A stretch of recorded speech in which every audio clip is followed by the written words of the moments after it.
So don't believe that the shooter knew the people he was shooting at.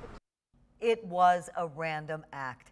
A man is dead. His wife was flown to the hospital in critical condition after being shot on the pier in South Haven this afternoon.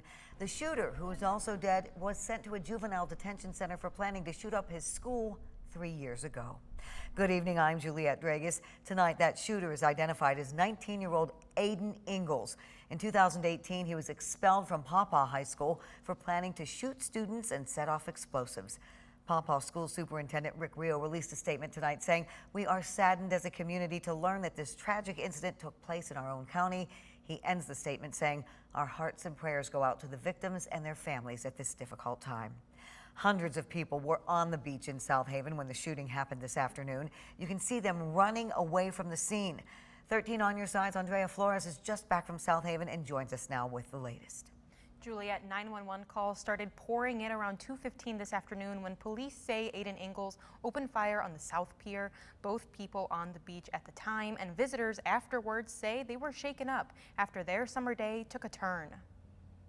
What a tragedy, such a quiet and beautiful little town. Hours after a chaotic scene on South Haven's beach, visitors are feeling uneasy about Friday afternoon's deadly shooting. We visit every year. Anytime you hear something tragic like that going on, it kind of moves you. It's so sad. Even South Haven residents are also on edge after 19-year-old Aiden Ingalls shot and killed a man and critically injured his wife. Ingalls died of a self-inflicted gunshot. It's very unfortunate because we have 3 kids, and so many parents I know. It's so unfortunate. It's very shocking. The woman was flown to a Kalamazoo hospital, and police have yet to identify a motive in this random act of violence. And it's just a really stark reminder, unfortunately, that it can happen anywhere.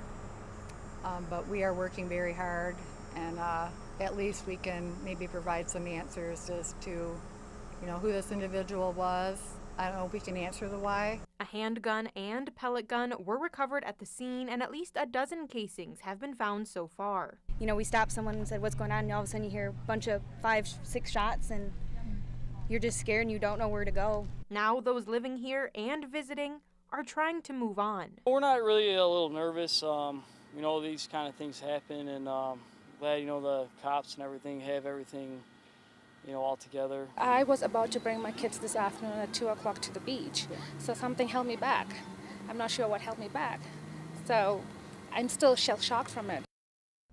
Now, police say they are waiting to release the identities of the victims for now, but again, we do know that they were married. We have not received an update on the woman's condition. Juliette? Andrea, thank you.